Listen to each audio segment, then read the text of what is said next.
En 4 ans, il est passé de giga Chad à vieillard et de monstre de l'UFC enchaînant les chaos spectaculaires à combattant à bout de souffle.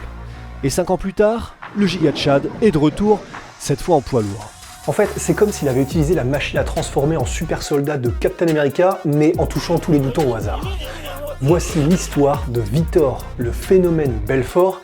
Histoire parfois drôle, mais parfois d'une déchirante tristesse aussi, comme avec l'histoire de kidnapping de sa sœur qui l'a marqué à tout jamais, comme on va le voir en deuxième partie de cette vidéo. En 2013, lorsque Vitor Belfort, 36 ans, a massacré 3 légendes coup sur coup par KO à chaque fois avec une violence et une agressivité inouïes, il était peut-être l'un des combattants de MMA les plus terrifiants de l'histoire du sport. Dans son combat contre Michael Bisping, le tibia qui s'abattra dans le crâne de l'anglais sera même d'une telle brutalité que celui-ci en perdra son œil. Et non, c'est pas une blague ni une figure de style, The Count a aujourd'hui un œil de verre à cause de la violence du coup de pied qu'il a subi par Vitor. C'est d'ailleurs pour ça, et on le comprend, qu'il lui voue aujourd'hui une haine toujours tenace. Mais pour revenir à notre surhomme, ce qui faisait son efficacité hallucinante, c'est qu'il cumulait donc 17 ans d'expérience en MMA au plus haut niveau, des compétences d'élite dans tous les domaines et des capacités physiques inhumaines en termes d'explosivité, de rapidité et de puissance. En fait, en 2013, Vitor Belfort était littéralement un cheat code, un combattant imbattable. Mais alors, qu'est-ce qui s'est passé et surtout comment est-ce qu'il a pu ne pas devenir champion dans l'ère moderne de l'UFC alors qu'il a eu 3 combats pour le titre? Eh bien, pour plusieurs raisons. La première, c'est qu'il a rencontré John Jones. La deuxième, c'est qu'il a rencontré Anderson Silva. Et la troisième, c'est qu'il a rencontré l'agence antidopage. Alors, si aujourd'hui l'UFC travaille en collaboration avec l'agence antidopage américaine, l'USADA, ça n'a pas toujours été le cas. Et avant 2015, pour l'UFC comme pour le reste des organisations d'MMA, c'était le Far West en termes de produits dopants. Au Pride, par exemple, qui furent longtemps les numéros 1 mondiaux, il était même explicitement écrit sur les contrats qu'il n'y aurait pas de test antidopage effectué sur les athlètes, qu'ils ne testeraient pas pour les stéroïdes. Et quand on voit les monstres qu'il y avait dans leur show, effectivement on est plus sur de l'huile de moteur au petit-déj plutôt que des tartines beurrées. En fait, à cette époque-là, dans le MMA, ce qui était choquant, ça n'était pas que 90% des athlètes se dopent, c'était qu'il y en avait qui arrivent quand même à se faire choper. Et du début de sa carrière pro en 96 jusqu'à son combat contre Dan Henderson fin 2013, il était évident que Vitor Belfort, comme quasiment tout le monde, était chargé comme un taser. Lors de ses premiers combats de MMA, Vitor a 20 ans, il combat chez les poids lourds de l'UFC et regardez seulement la carcasse du bestiau. Ses trapèzes lui mangent littéralement la tête, il fait 97 kg de muscles et il arrive comme une balle de fusil sur ses adversaires. Et bon, je suis pas un spécialiste de la prépa physique ni un docteur, mais si cette version-là de Vitor Belfort est naturelle, moi je m'appelle pas Mark Zuckerberg. Et donc pendant toute sa carrière jusqu'à cette date fatidique de juillet 2015, où l'UFC s'associera à l'agence antidopage dans une volonté de purifier le sport, Vitor aura recours à ce genre de procédé pour le maintenir à un niveau extrême en termes de performance physique.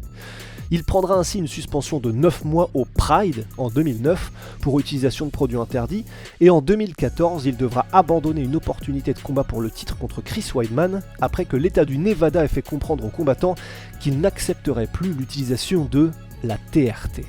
Et alors surtout pour tous ceux qui découvriraient le MMA grâce à cette vidéo, retenez bien le terme de TRT, parce que c'est ce qu'utilisaient alors énormément d'athlètes et qui leur donnait des performances et des capacités physiques tout bonnement inhumaines. La TRT, acronyme de thérapie de remplacement de la testostérone, est un procédé qui permet de booster son taux de testostérone. Et alors pour ceux qui ont des déficiences, c'est seulement une thérapie qui leur permet de retrouver des niveaux normaux, mais pour ceux qui veulent prendre la version Bane, ça permet aussi de mettre tous les curseurs de testo bien au-delà des doses que le corps produirait naturellement. Et là, visiblement, c'était l'option qu'avait choisi notre destructeur brésilien. Et en France, honnêtement, les seuls produits qui auraient pu le transformer en une machine de guerre à ce point-là, pour vous dire, c'est les savons Onae, et particulièrement le booster à la caféine, taurine et guarana, artisanal, made in France et naturel, comme tous nos autres savons. Et encore, c'est même pas sûr qu'on arrive à un tel degré d'efficacité, c'est vous dire. Et alors, une fois qu'il a été contraint d'abandonner sa cure de TRT en 2014, qu'est-ce qui s'est passé ? Eh bien tout simplement, l'une des déchéances physiques les plus spectaculaires de l'histoire du sport. Les avant-après sont assassins. Et Vitor semble s'être complètement transformé, avoir rétréci. C'est presque comme s'il avait dégonflé. De Golgoth plein à craquer, dense et dont chaque fibre musculaire semble dire « je vais te démarrer dans la seconde », il passe à un homme entre deux âges, sportif, mais sans non plus être un spécimen notable.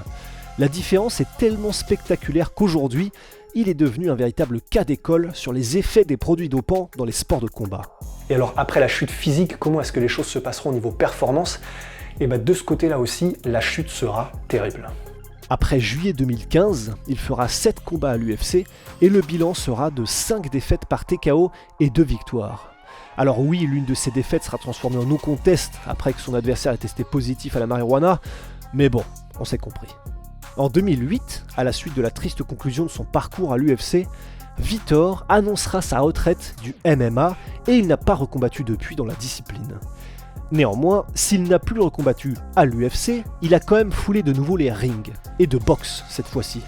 Et qui dit boxe dit pas l'UFC. Et qui dit pas l'UFC dit donc pas de test par l'agence antidopage américaine. Et qui dit pas de test par l'agence antidopage américaine dit donc la réouverture du bar à potions magiques. Et évidemment, ça n'a pas manqué.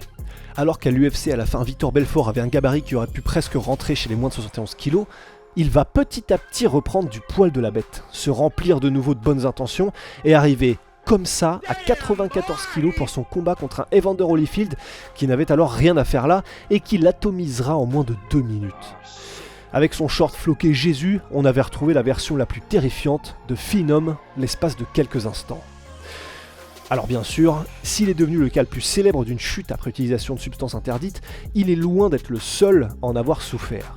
Et encore aujourd'hui, malgré la présence de contrôles antidopage plus poussés, nombreux sont les combattants, même à l'UFC, qui continuent de prendre ce qu'ils peuvent pour se donner le moindre avantage en espérant que ce ne sera jamais découvert. C'est même ce qui avait poussé Nate Diaz à prononcer sa fameuse phrase « Ils sont tous sous stéroïdes, même après 2015 », sous-entendant que l'écrasante majorité des combattants se dopaient, mais qu'ils avaient juste trouvé le moyen de ne pas se faire prendre. Mais parmi les chutes les plus spectaculaires après l'arrivée de l'USADA, on retrouve Johnny Hendricks, qui avait un palmarès de 17-3 avant juillet 2015, et qui ensuite essuiera 5 défaites sur ses 6 dernières apparitions. On a aussi Renan Barão, qui d'un bilan de 33 victoires pour 2 défaites avant l'USADA, a terminé sa carrière avec 7 défaites en 8 combats, et les exemples ne manquent pas. En tout cas, Vitor, qui d'un enfant n'arrivant pas à canaliser sa colère, était petit à petit devenu un sportif accompli dès son adolescence, aura eu une vie aussi mouvementée que sa carrière dans la cage. Commençant les arts martiaux par le judo, il doit utiliser ses poings pour se faire respecter dans la rue dès son plus jeune âge. Rapidement, alors que le MMA n'en était encore qu'à ses balbutiements, Vitor sait qu'il veut être le combattant le plus complet possible. L'UFC n'avait pas encore percé comme elle l'a fait aujourd'hui. Et se lancer dans une carrière de professionnel en MMA n'avait alors aucun avenir. Pourtant, le jeune Vitor s'entraîne en boxe autant que dans les sports de préhension grâce à Carson Gracie, et c'est ainsi qu'il deviendra vainqueur du tournoi UFC 12 alors qu'il n'avait que 20 ans et pour son 3e combat pro seulement. Sa carrière par la suite sera couronnée de succès et il remportera la ceinture light heavyweight de l'UFC. Il rencontrera aussi dans la cage ou le ring les plus grandes légendes de son époque. Malheureusement, sa vie personnelle sera à jamais marquée par l'une des pires tragédies qu'une famille puisse connaître. En 2004, sa jeune sœur Priscilla est kidnappée et plus jamais de leur vie, la famille Belfort n'aurait de nouvelles d'elle. Des années plus tard, une femme avouera qu'un groupe dont elle faisait partie avait enlevé la jeune fille et l'avait tuée puis brûlée, mais aucune trace d'elle ni aucune preuve de la véracité de cette histoire ne sera jamais retrouvée. Cet événement déchirera la famille de Vitor, et c'est une cicatrice qui, encore aujourd'hui, est pour lui une plaie ouverte. Pour lui, sa sœur a été victime du trafic d'êtres humains, un fléau qui sévit encore aujourd'hui au Brésil, tandis que pour sa mère, encore aujourd'hui en 2023, 20 ans plus tard, elle a espoir que sa petite fille revienne ou soit retrouvée. Voilà, c'est une anecdote qui se termine sur une note tragique, et je suis désolé de terminer sur cette partie de l'histoire, mais je ne pouvais pas évoquer la vie et la carrière de Vitor Belfort sans parler de cette tragédie justement qui l'a marqué à tout jamais. Voilà, c'était donc l'anecdote du Père Rusty sur Vitor Belfort. Si ça vous a plu, vous avez appris des choses, mettez un pouce bleu et abonnez-vous, ça aide énormément. Et pour la suite, prenez soin de vous, à la prochaine, et ciao!